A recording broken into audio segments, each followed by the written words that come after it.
love B2K. Yeah, but they love Bow Wow first, so I got braids. Then I seen that Ja Rule video. I hear the music in the wind, blowing like a flute, his favorite instrument. And I follow the song wherever it takes me, and I end up by the lake. Up until third grade, it's like I was already speaking English. And I just learned really quick. It just became my language in school and in Spanish at home. So I was so fluent. I was like, oh my goodness, this is amazing. I can speak English and I speak Spanish. Reading has always been a big part of my life. And I just love how much libraries give back to the community. It's an old saying that people say, right, if you stay ready, you don't have to You got to get ready. So you know how the motto is. So that's what I was thinking. Like, let me get the master. I don't even know if I'm going to use it. And the funny part about that is I graduated in 2010 with my master's in education administration. I didn't even get my first AP job until Everman in 2018. I never even looked for it. I didn't even, it wasn't part of it. I just knew I needed it. So when the time came, I would be ready. That preparation that you talked about.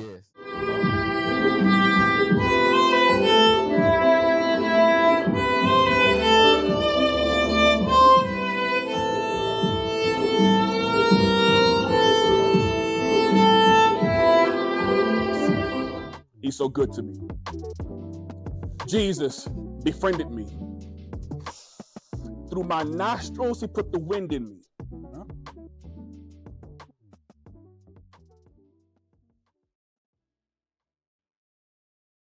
What's going on? What's going on, my good people, online community, extraordinary family? We are back for another powerful and insightful episode of Ordinary Conversations with Extraordinary People. I am your host with the most, Willie Beeman. I'm definitely excited about this this episode. You are someone that we have worked with, throughout the year with our Family First program. We bring in different community partners for our families to give them different resources. We believe that the library is a community hub, multifaceted. And so I remember when you came in, we were there sitting like we were kids and getting information and question after question. So I was like, I got to bring her back. Without further ado, definitely have to give you your introduction. She is fitness coordinator, CrossFit coach, nutrition coach, writer, and speaker. Combines fitness, nutrition, and mindset coaching for sustainable change. Draws from years of coaching, leadership, athletics, and life experiences. Passionate about helping people break through limiting beliefs. And last but not least, she has dedicated to helping others create meaningful change from the inside out. Online community, extraordinary family. Let's give a warm welcome to the one and only Miss Nyddia Hannah. What's going on? Thank you. What's happening? How you feeling? Quite the welcome there. Oh, yeah. I'm pretty excited. I'm excited because I don't know where this is going to go. We talked about that. Believe me, you won't be caught off guard. I think it's going to be good. Nyddia, before we get to your field of work, everything that you do, from nutrition to CrossFit to fitness to writer, speaker, all your hats, I always like to allow our guests to share with our online community kind of their upbringing, their childhood, their family dynamics, because I believe that kind of plays a pivotal role in who we are. So Nyddia, take a moment to walk I kind of just got chills. I just got chills. It plays a huge role. Yeah. In fact, it has a lot to do with our identity and how we see ourselves and the way we think and the way we make choices and the way we take action. And action is what, we do to become, who we desire to be. Gotcha. And so my story is quite unusual, and I don't think you know. I don't think you know how unusual it is. I have my seatbelt buckled. Okay. I don't know where to start.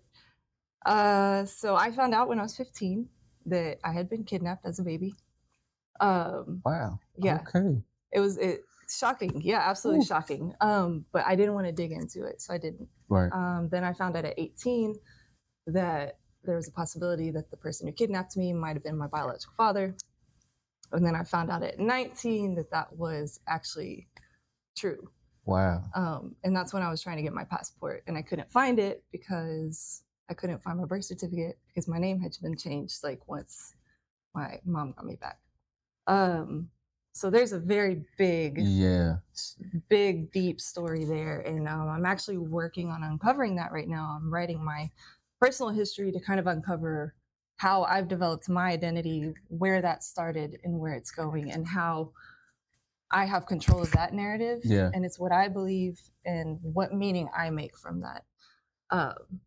And so that's kind of how I've gotten to where I am now. But there's been a lot of roller coaster rides and things like that. So it really wasn't until I was almost 40 that I became serious about fitness. And so there was a very long journey there that I'm kind of hashing out right now through the story that I'm telling, online, and writing this book that I said I would get to one day because people are like, oh my gosh, your story's so crazy.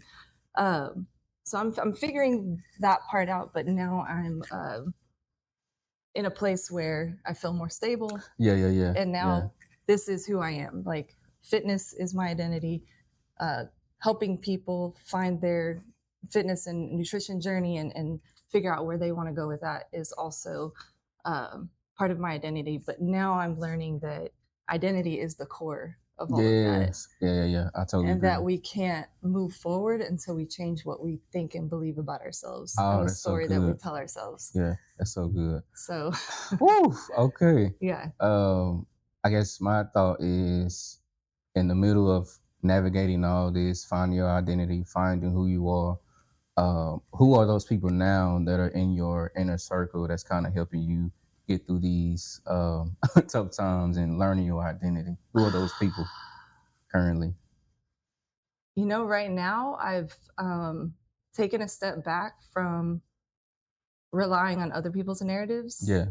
And I've been sitting a lot with myself and my own thoughts. So not to say that there isn't influence, from coworkers and my children and, people in my family, but it's not direct right now. Yeah.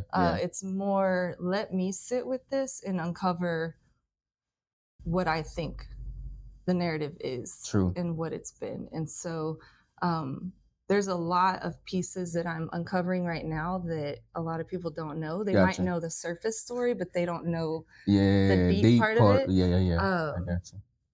So right now, it's kind of just me.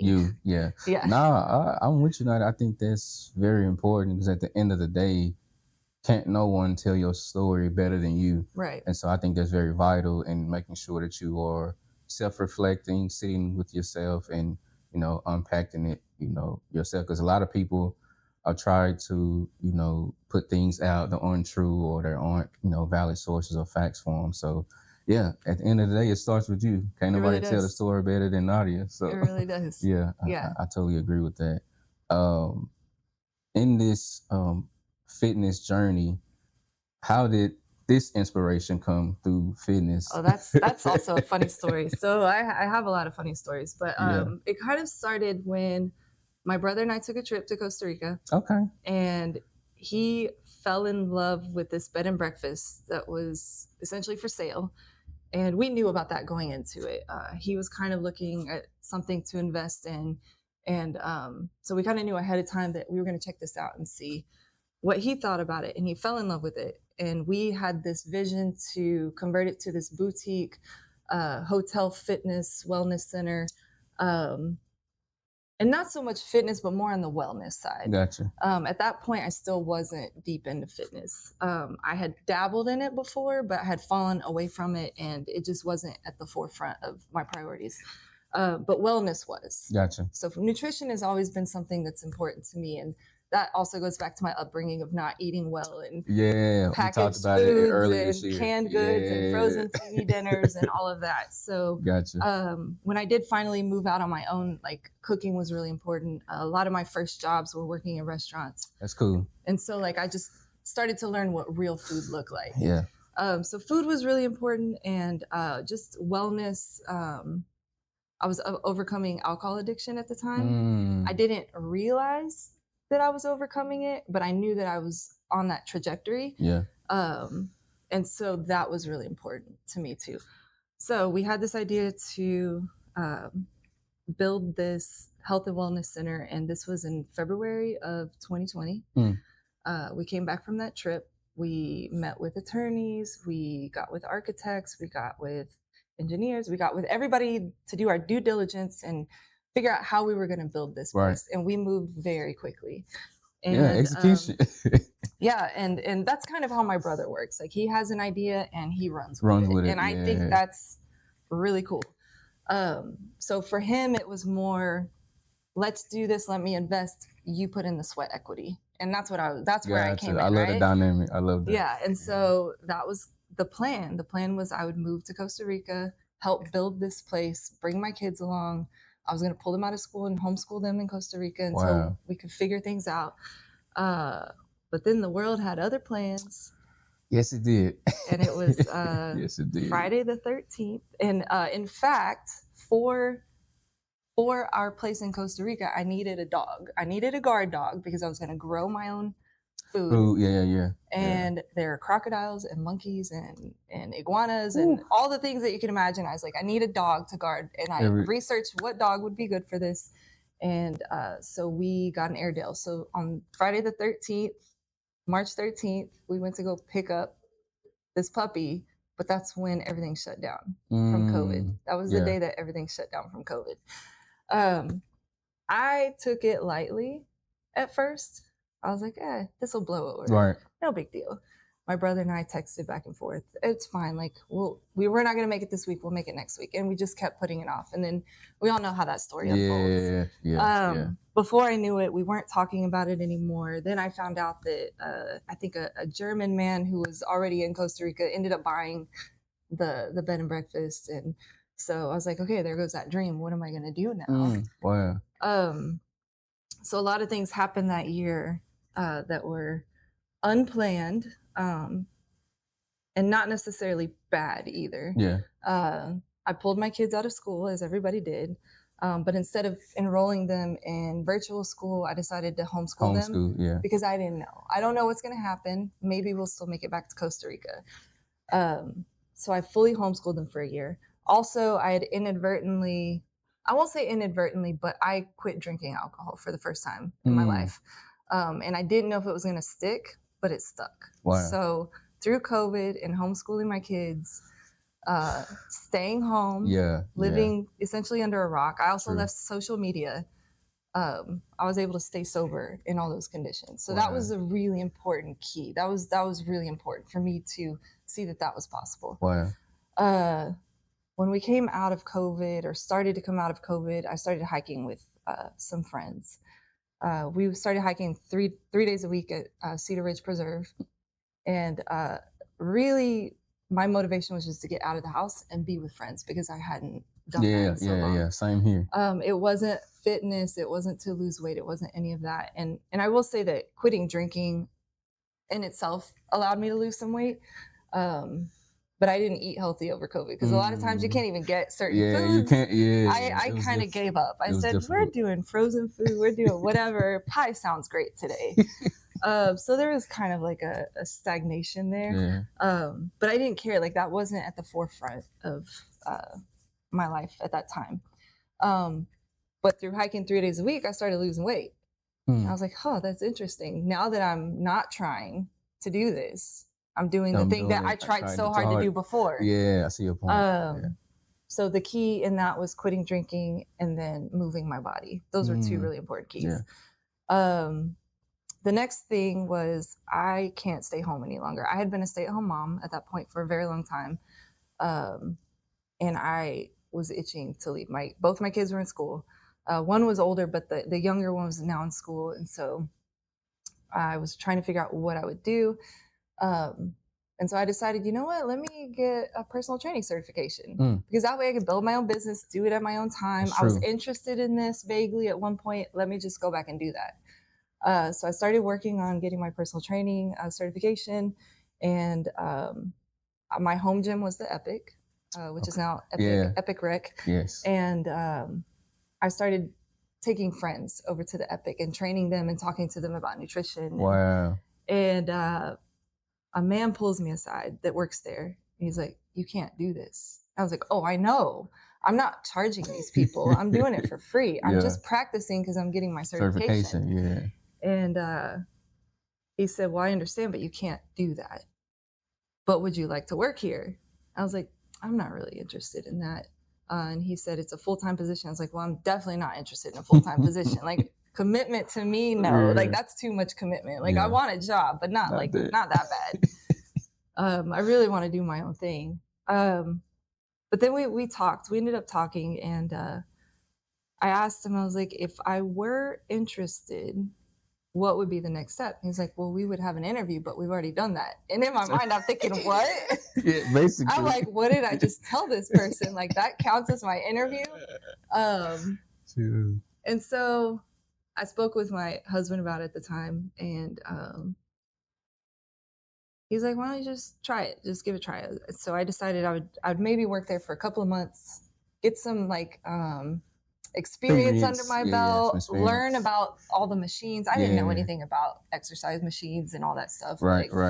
Let me just learn some things and then I'll move on. And then it turned into maybe at the end of the year, and then it turned into maybe next year. And before you knew it, I was moved into a new position. I went from fitness leader to fitness coordinator, a position that they created just for me. Wow, that's because it didn't exist. Yeah. And I fell in love with it. I fell in love with coaching. I fell in love with just everything that I was doing.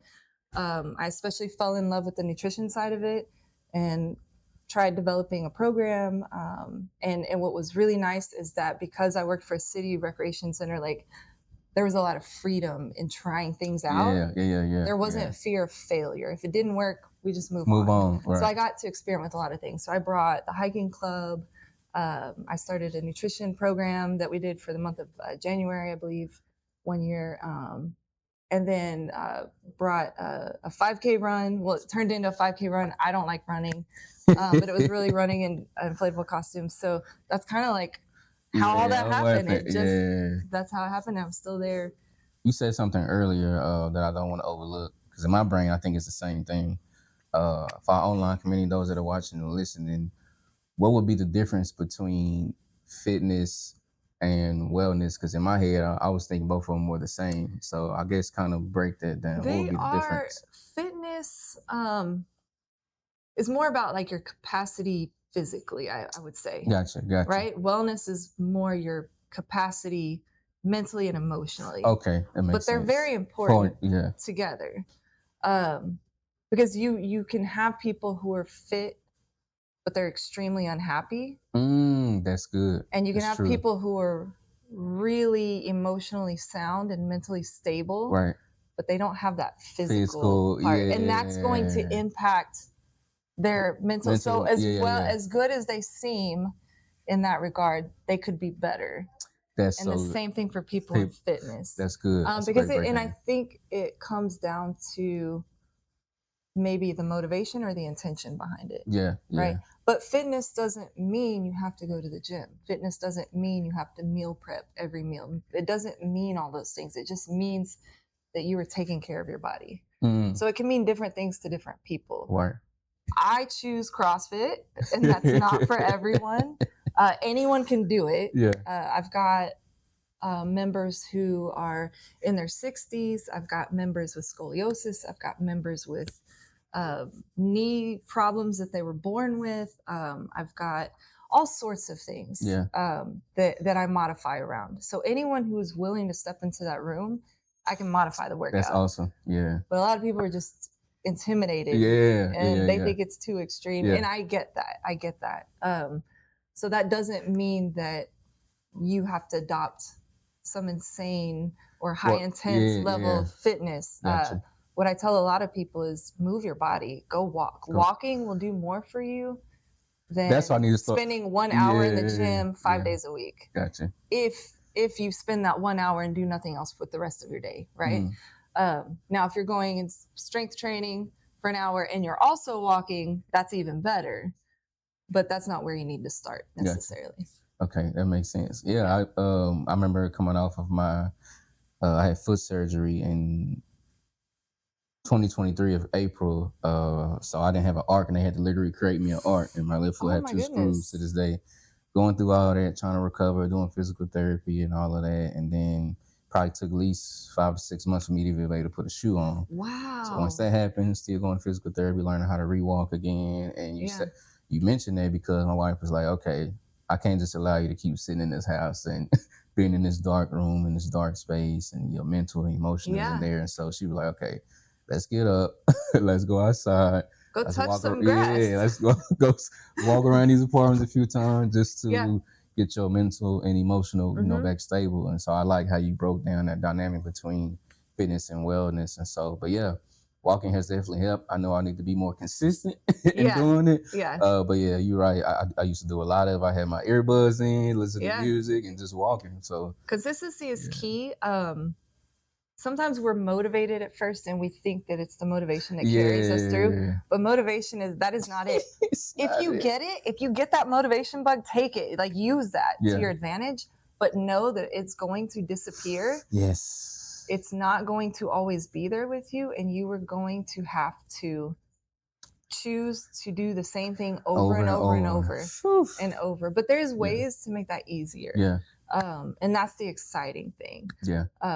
We could do things like habit stacking. So as soon as you wake up, you're going to do this thing. Or as soon as you put on your shoes, you're going to do this thing. Or as soon as you let's say like you wake up, you eat breakfast, immediately go for a walk. That is one of the best things you could do. And is one of the first things that I'm going to recommend anyone that's trying to lose weight. As soon as you eat, go for a 10-minute walk. That's it. That's it. Like immediately go for a 10-minute walk. It's funny you say that because my struggle is I have a very bad habit of eating and then laying down. I know that's not good. It's not for good. The body. I fall victim to that too sometimes. It's not good because the body needs the motion to kind of metabolize and blood pumping through the system, and it just works better. For it. If you try to eat and go to sleep, you're not going to sleep well. And that's because the body is devoting so much energy to breaking down the food and digesting the food that it can't put that energy into your recovery and your rest and all of that. So you might feel, but that might also just be a habit that you have. That it feels good because it's comforting, but maybe if you try something else, you'll realize that doesn't actually feel good at all. So if you start eating and then walking and you do that consistently by choice, now every time you eat, your body's going to say, I need to go for a walk. It's going to respond that way. And if you try to go against that and try to lay down, it's not going to feel good. So a lot of times we're stuck in these loops where we think because we're comfortable that it's right or that it doesn't affect us negatively. But until you get out of that loop and try to go back, that's when you see that you were actually harming yourself. I see. But you won't see it when you're in it. It's kind of like being in a destructive relationship. You don't see it until you're out of it and you can see it from a different perspective. That's you try so to true. go back into it and you're like, oh my gosh, how did I put up with this for all these years, right? So it's like that with pretty much everything. And it's just habits. We've got the bad habits and we've got the good habits. And sometimes it's really hard to adopt the new habits. So why don't we just break one old habit? I like that. And you could just break one old habit and maybe replace it with something. Or when it comes to nutrition, if you absolutely have to have a bowl of cereal and you just don't know what you're going to do without having a bowl of cereal, well, let's swap it out for at least like a protein cereal. You know what I mean? I see your point. Let's start there, right? I see. Baby steps. So now we're kind of removing the bad habit, kind of replacing it with something else, but eventually we need to remove that bad habit. But there's ways. Some people can do it, cold turkey, and some people need those very small incremental baby steps, and that's okay. That's okay. That's okay. I want to stay there. It's a great segue. I want to get into this nutrition. So for you, how can people make better nutrition choices without feeling restricted? And the reason why I say that is because a lot of people try to put these grand, things in place and they can never, fulfill it. And so for you kind of being in this space, what would you say to those that are listening and watching? How can they make better nutrition choices without feeling It's really simple. tight? This is what I tell people when they come and they want to check their weight and they want to see what their body fat percentage and their muscle mass and all of that. If you are in a place of like needing to lose weight, simply bump up your protein first and foremost. That's it. I'm not telling you to change anything. I'm not telling you to empty out your pantry and buy all new groceries. I'm not telling you to stop doing any particular, I'm just saying eat more protein. Gotcha. So eventually, let's clean that up, right? But eat more protein, because what happens is it's more satiating. The body actually works harder to break down the protein. So you're actually burning calories just to break the protein down. And you're also getting the amino acids that your body needs from that protein, which is going to help with recovery. And it helps with everything, right? It helps with, skin, hair, every process of the body, but it also helps build muscle, right? So we need to make sure that we're getting in enough of it. And so when you're eating enough protein, you're not facing as much muscle loss, if any muscle loss, especially in a caloric deficit.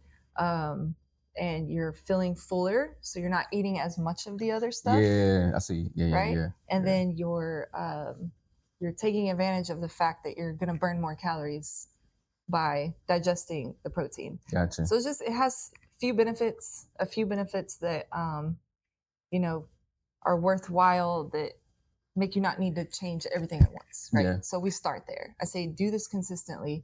And my recommendation, just my baseline recommendation for women is try to eat at least 100 grams of protein a day. I was just going to ask you that. 100 grams, just make that your baseline. They'll say do 0.8 to 1 gram per your kilograms body fat or something like it. But it's this formula that you got to like type out, and just baseline, just hit 100. Because a lot of people are shocked by that number, and it's really not that hard, and it makes a big difference. And it doesn't have to be meat. It can be Greek yogurt. It's a great source. I love Greek yogurt. Eggs. I tell people I love eggs. start your day with 4 eggs. And the reason I say 4 eggs is because there's choline in the yolk. And apparently more than 90% of the population does not get enough choline. And one of the easiest places to get it is from an egg. And we need about the amount of 4 eggs worth. So if you just start your day with it, you don't even have to worry about it. You're going to get the benefit. You're going to get some protein. You're going to get it's a perfect little package of, nutrition, nutrients and all of that. Super nutrient dense. So start your day with 4 eggs and just do what you need to do to hit 100 grams of protein a day. And we go from there. Gotcha. We go from there. I love it. Simplify. I hope those that are watching and listening, that y'all are picking up what Ms. Nyddia is putting down. You mentioned women, so what would be the amount for men? It really depends. I say that for women because they tend to have a harder time with protein. I think women have been trained over the years to believe that they need to move more and eat less.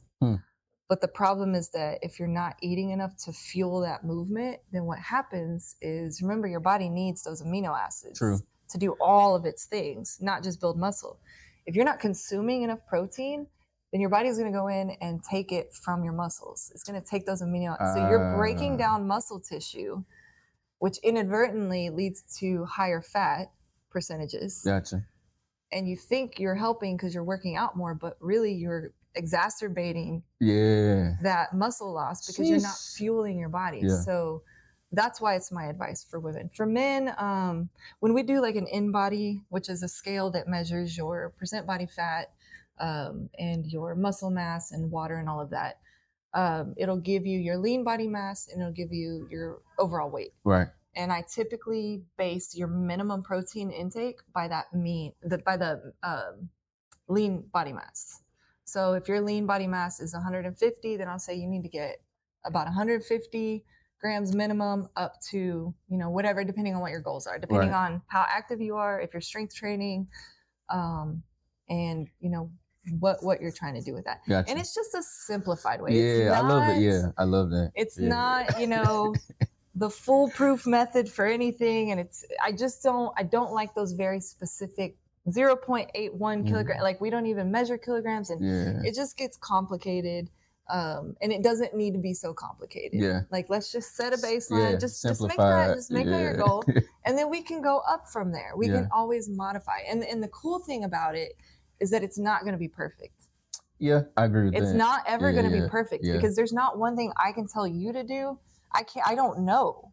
I don't, even if I had a full degree as a dietitian nutritionist, like I wouldn't necessarily know everything about how to make your diet perfect. It would still be some trial and error. That's true. Because you have things that you're willing to eat and that you're not willing to eat. I don't know exactly what time you're eating, because the time of day that you eat things also affects how your body burns things and what you do after you eat them and what you're doing around. So it's never going to be perfect, but if we just start simple, then we can start dialing it back and adjusting the dials as we go.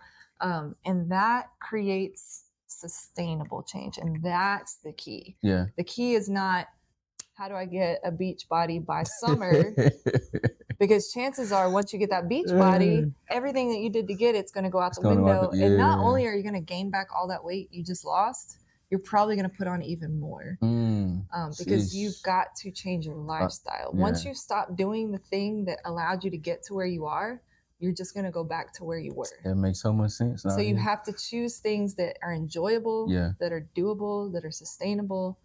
And that's going to change over time too, because once you get to that goal, you might say, well, hell, now this is my new goal. You know, that I thought this is what I wanted, but actually I want this. And then we got to change the dials again. And this is a lifelong process. Yeah, lifelong. So you need to enjoy it. So if we change it very slowly and say, you know what, I liked this, I didn't like that. I can now eat with ease 100 grams of protein a day. I'm ready to bump it up to 125. So like, you just slowly make those changes. And then I'll get to a point where, all right, let's talk about what else you're eating. Do you have a sugar addiction? Are you not getting enough vegetables? What else do we need to address? But we don't need to address all those things right out the gate. Right? Because that's overwhelming.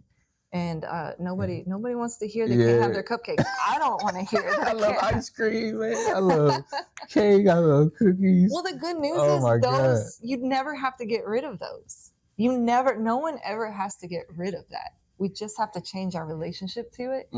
I like that. And also the timing of it. So don't have ice cream before you go to bed at night. You want to have ice cream, have it before your workout if your body can tolerate it. During your workout if your body can tolerate it. Or immediately after your workout, because your body needs to refuel from the carbs that you lost. So it needs to replenish. So there's ways to time things where it still benefits you, and you can still have your cake and ice cream. I have another question before we move on to a different topic. For those that are watching and listening, even myself, because I'm a student in this, right? How do we continue to build healthier habits while making sure that these things still taste good? And the reason why I asked is because I love coffee. Of course they still taste good because you're not changing anything, right? So like I didn't say change what you're eating. So you're eating things that you already thought tasted good, right? So for example, I love coffee. I normally make it at home. I have the pods, put it in there. But I found this other thing that I was using on Instagram called mushroom coffee. I can't remember. Okay. Rise. Yes. Because it got a lot of good benefits. It's good for the body. But I didn't like the taste. No. And so I was like, it tastes like dirt. Yes, it's horrible. I love mushrooms. I love the concept. But we don't have to do that. Okay. You don't have to do that. Okay.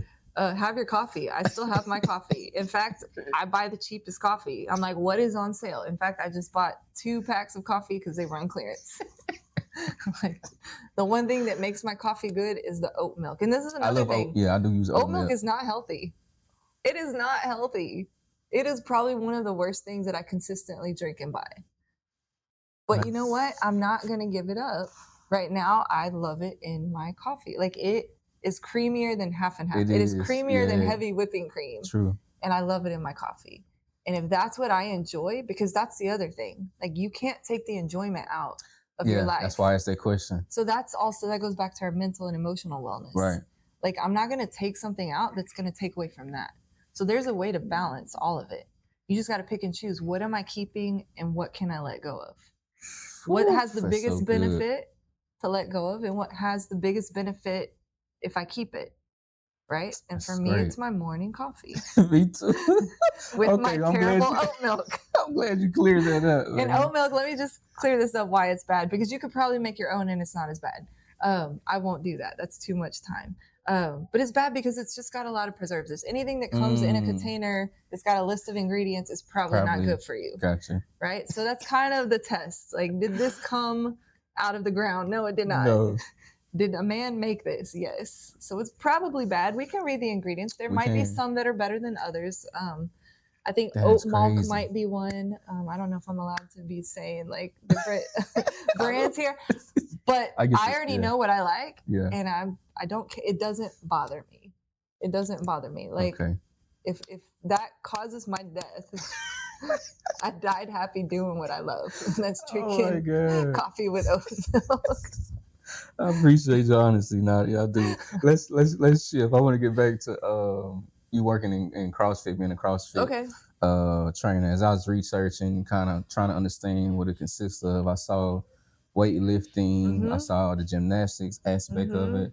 So for you, and I guess those that you work with, how has CrossFit helped people discover strengths that they didn't know that they had? You know, because you're working out the body, and you got all these different muscles. This is a cool question because let's go back to my experience with CrossFit. My very first day of work, that I thought I was only going to be there for 2 months, I got called to the floor where they were doing CrossFit at the time. It used to be on one of the courts. They called me down, and I thought, oh, they must be calling me down because they're going to tell me, they're going to give me an assignment to do. Gotcha. I get down there, and they had a barbell set up for me, and they're like, all right, so you're going to do class with us today. I'm like, what? And I had kind of vaguely heard about CrossFit. I kind of vaguely knew about it. I thought maybe it was dangerous from what I had heard, or just too intense. Whatever I thought about at the time, I was not interested at all. But it's also my first day of work, and my boss is there, and I'm going to do it, I guess. I wasn't even dressed for it. I was not even dressed. I was wearing just work clothes. I was That's crazy. I'll just entertain them. Let's see how this goes. So we start working out, and then I find out that's the warm-up. Jeez. And they're like, no, there's more. That was just the warm-up. And I'm like, okay. And they're like, we're going to do snatches today. And I don't know if you know much about snatches, but there's 2 Olympic weightlifting movements. It's the snatch and the clean and jerk. And they are very complicated because they require the entire body to work together. All the muscles and the brain, all of it to work together. It is very complicated. I can't imagine it. It is impossible to perfect. And they're beautiful, beautiful lifts when done correctly by professionals. Right. Professionals, keyword. So they give me my beginner bar, which still felt heavy. It was 12 pounds, and it felt so heavy. A regular barbell for women is 35. For men, it's 45 pounds. Yeah. I had my 12-pound barbell, and it felt really heavy. And we start going through snatches. Come to find out, that was also just a warm-up. That was just a barbell prep. Now we're going to do the snatch workout. And I just remember thinking, this is the dumbest thing ever. Like, how do people get fit over this? This is so, I hate this. I hate this. Like, this is horrible. I have no idea what I'm doing. I feel really dumb. I know I look stupid. This is terrible. We get done with that, and they're like, now we're going to start the workout of the day. This already feels like a workout. It's crazy. I did stop. I said, no, I need to go. Like, I'm not even wearing workout clothes. I'm already really sweaty. I'm going to go back to work. Right. I'll come back, on Wednesday. This was a Monday. I'll come back on Wednesday. So I had decided that I would just drop in a couple of days a week. And also, it was probably best if I did it in the afternoon when my boss wasn't there, because I was going to whine and complain. And I did whine and complain. What's interesting is I took that job wanting to be a personal trainer, thinking that I was fit. What I learned through CrossFit in the first 2 months is, wow, I was not fit. But if I take this seriously I go 3 days a week, let's see what happens. And that's where the real transformation happened. Wow. But what's interesting is even after the 2 months that I was only half invested and, only showing up a couple of days a week and complaining. Even after those 2 months, I had run a 5K with my daughter, which I don't like running, but I had agreed with her. We would run a 5K every other month because she was in track and she really enjoyed that. I beat her. And I thought to myself, how did that happen? Because I don't like running and I have not been training for running. The only thing that changed was I was going to CrossFit 2 days a week and not even fully applying myself. Wow. So if that can spark that change, then what if I try? And fell in love with it, got my L1 certification.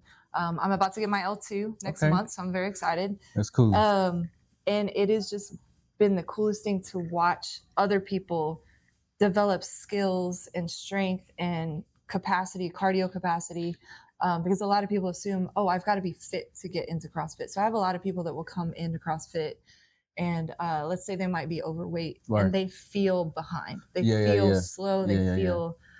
The cool thing about that is they're really strong and they never saw themselves as that before. Yes, a good point. So you've got people that might have the cardio capacity and they don't have the strength, and then you have people that have the strength and not the cardio capacity. And we work all of it. That's dope. So the people that come in that, can run far and fast and all of that, they're at the same level as the people that come in overweight and are struggling because they've got the strength.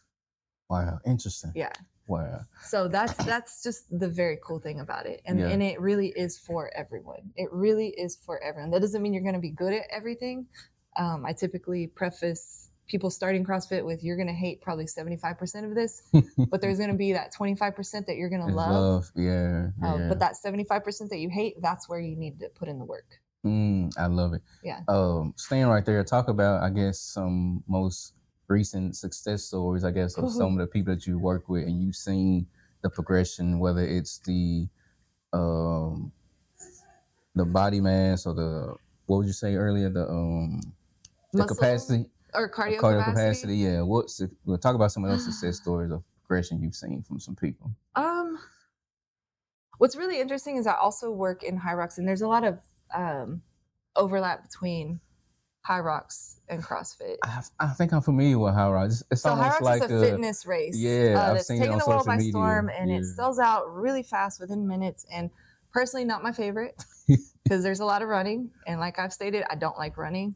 But I like coaching. I love coaching High Rocks. So I've seen a couple of our CrossFit athletes come over to High Rocks, where there's a lot more cardiovascular endurance based workouts.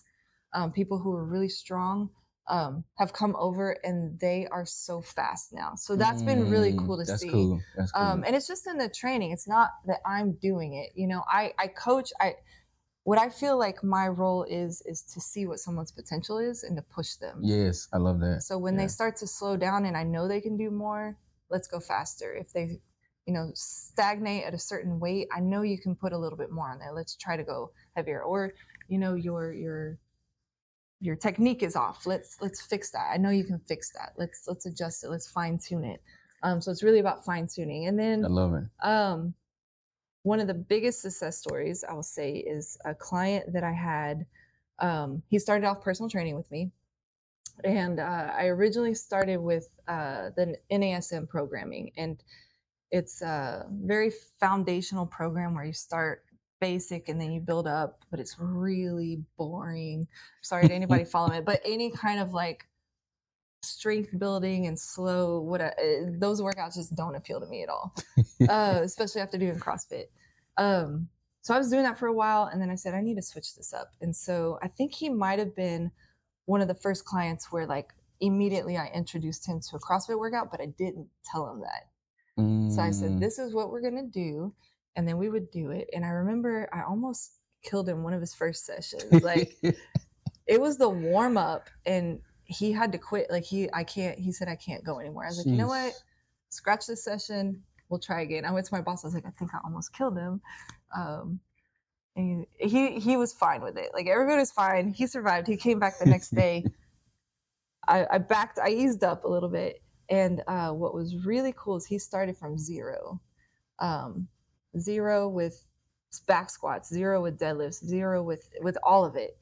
And little by little, we built, I think we met maybe 2 times a week, and it was like 25-minute sessions doing CrossFit. A few months in, I said, hey, why don't you go check out CrossFit? It's a lot cheaper. You can go 4 days a week, and there's always a class. So if I can't make it, it's still happening. And he said, I can't do CrossFit. Yeah. And I was like, but you've been doing CrossFit. And so he came, tried out a class, liked it, came and tried out another class, liked it. He eventually bought his own rig for his garage. So he's doing back squats and all these other things on his own. And he's still doing CrossFit. And he has lifts bigger than some of the people that have been doing CrossFit for a while. Sheesh. Yeah. That's crazy. And his aerobic capacity, we're still working on it, but he's improved significantly. Yeah. He can stick through an entire workout. And some of these are really long and hard workouts, and he'll stay through the whole thing. Sheesh. And I just think that's the power of these workouts. Like, it's the power of training all modalities and all time domains and across all these different aspects of fitness, you know, the gymnastics, the Olympic weightlifting, the powerlifting, the cardiovascular and muscular endurance, like all of that, training all of it really helps. I think it goes back to what you mentioned earlier, as a fitness coach, CrossFit trainer, having the ability to modify, you know, for people who are on different levels. Because, I mean, I've had conversations with, shout out to Rashonda, Coach Rowe, who teaches fitness here, you know, her turn up and tone and her Pilates. And she's like, you know, I try to make sure that I'm very observant when I'm teaching my classes so that I have the ability to modify, because everybody's not on the same level when they walk into these rooms. You mentioned earlier, some people be intimidated. Yeah. Like, oh, I don't know if this is for me. So, modification, I think, is a great key. Yeah. I want to transition. I saw something in your bio I kind of want you to elaborate on. You talk about rewriting stories that keep people stuck. And so for you, what does that mean to you personally? So this goes to the story that I'm currently writing. Okay. Gotcha. And that story is, I don't deserve it. And I think that's what most people tell themselves. I think they're stuck in some version of, well, I tried and I can't, and this is just how it's meant to be. And I'm seeing that come out. I'm seeing that play out throughout my entire life history. Yeah. And it really didn't fully change until recently when I started choosing to act differently. Yeah. And in order to do that, you have to change who you see yourself as. Yes, I agree. And you almost have to, in fact, you have to change your identity and your actions will follow. I love that. I love that. So instead of, this was the biggest epiphany for me. I had started reading this book by James Clear called Atomic Habits, which I think. Oh man, I have it at home and I need to read it. I have it. It is phenomenal. I will admit there are parts that are like, oh, let me just hurry and get through this part. But I did listen to it on audiobook, and that's a little bit different for me. I don't know how it is with reading for you, but I had downloaded it on my Kindle. I had started it on my Kindle before I switched to listening to it. And I think I had gotten through the introduction, and I went to church one day, and it was the first service of January, and it was talking about habits. Wow, that's crazy. And he was quoting from Atomic Habits. He was summarizing this part from the book, and I was like, that's so crazy. That's a book I just started reading. How cool is crazy. That? And the part that he summarized, and it's in the beginning, so you'll run across this if you start reading. Okay. I think it's maybe the first chapter. He summarizes basically that if you're a smoker and you want to quit smoking and you're outside of your building, your office building or whatever, and someone offers you a cigarette, do you say, no, thanks, I'm trying to quit? Or do you say, no, thanks, I'm not a smoker? When you say, I'm trying to do something, that separates you from the identity and it gives you an excuse to not act on it. Wow. So when you say, I'm not a smoker, then you're going to act as someone who is not a smoker. Because if you say, I'm trying to quit, you can or you cannot accept that cigarette. That's true. If you're not a smoker, you're not going to accept that cigarette. And that wow, one little, that's a whole mental shift, right? Right? That one Jeez. little explanation shifted how I saw everything. And so Sheesh. when I say I am something, I have to act as though I am that. Wow. And what happens too, and I'm reading more about this as well. Right now I'm reading The Placebo Effect by Dr. Joe Dispenza. I haven't heard of that one. Really interesting. Yeah. It's really fascinating. And this is more about how our brains work. And there's some touches on how neuroscience backs all this up. That when we have that identity shift, our emotions change behind the way that we see things. And when we have that emotional shift, then everything looks a little bit differently and the world responds a little bit differently. Right. And so this kind of definitely taps into manifestation a little bit, but I'm not going to get into that. That's not what we're here to talk about. But changing your identity changes your emotions, changes the way that you see and think, changes the way that you act, and changes the opportunities that unfold in front of you. And so that's really what it's about. Man, yeah. mic drop, right? Yeah, that's a powerful approach, man. That's a whole mental shift. There's this quote in regards to mindset that I've had in my head probably for years. I think I found it on IG or something, and it said that the mind is like a parachute. If it's closed, it can kill you, but if it's open, it can save your life. Absolutely. And so, yeah, man, wow, that's a powerful mental shift. I know would have looked at it like that. Wow. You've got to be open to all possibilities, because once you're closed off, you're closing yourself off from different opportunities. Exactly. Because you're not going to see them. It's not even that they don't exist necessarily, it's that you don't see them. Yes. Right? So you've got to remain open, and what we think we know right now might change. And that's true. It's always changed, right? So like there was a time when people said, don't eat eggs, that's terrible for you. Don't eat beef, that's terrible for you. Like these things change over time as we get more information. So be open to getting more information and adapting to that information. And it's okay to change. If you want to reinvent yourself every year, reinvent yourself every year. That's quite a task. It's quite an undertaking. But if you truly feel that that's where you need to move, then that's where you need to move. Yeah, I love it. But staying stuck in the same thought patterns is what prevents us from believing that we deserve and are capable of change. So instead of saying, I am this person who suffered all these horrible things, and that's why I am the way that I am, say, no, I am this person who overcame all of these things. Yes, I love that. And that is why I choose to move forward and become who I am becoming. Yes. I mean, it's a power in words, man, and when we speak of our lives. I definitely agree with that. Before we close, I want to get to your, I guess, public speaking or speaking in engagement. So before we close, twofold. Do you remember your first speaking engagement? And if so, what was that experience like? I've always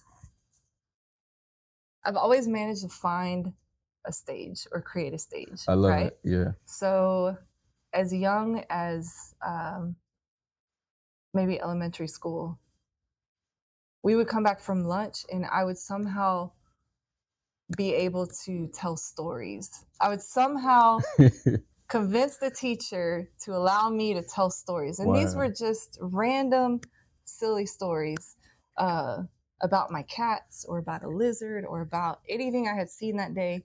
So I think that's when I really started speaking. And that's where I took on kind of a leadership role without realizing it. And then there's just other times. So I also inadvertently started this art organization that took off. And at some point I was delivering presentations to grad students on how to develop their artist portfolios and curate gallery spaces. And I didn't even have an associate's degree at the time. Sheesh. So I've found myself in these places where I'm speaking, but I didn't realize that's what I was doing. And now I'm in a place where I'm owning that I am a speaker. And so my goal with that right now is to move on to a TEDx stage. Wow, I Yeah. love it. I love Yeah. that. Yeah. The cool thing, the crazy thing about that is I just found out a couple of weeks ago, a little over a week ago, TEDx came to Epic. I didn't know. Wow. And so I volunteered to work during that event so that I could be there and see all the presentations. And it just lit a fire under me. And it was actually that event a week ago that spurred my writing that I'm doing right now. Wow, that's cool. That's Yeah. cool. Wow. So. Now, same here, man. I didn't realize for me, being in this space, growing in this space of public speaking, whether it's on a podcast, whether it's mentoring kids, using my voice that way, whether it's different events, I think we all have a voice and we just have to tap into it and know that we all are uniquely, gifted. And so I remember having, before we close, Arthur Antoine Rackstraw, he was at Arthur's event here recently.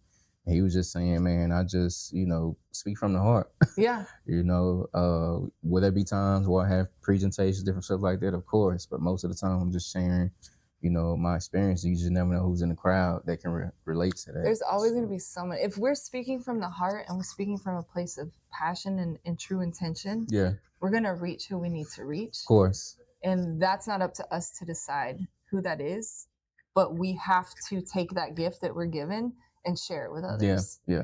And so if anyone feels pulled to do that, they need to do that. Yeah. They've got to overcome that fear and just take that leap in and do it. And it can be as simple as, an elementary school classroom. True. It can be as simple as, tutoring or mentoring or one-on-one. Or it can be a big stage, which is what I would love to do that one day. I would really love to do that one day. I mean, for me, before mine started, just doing random TikTok videos. Oh my goodness.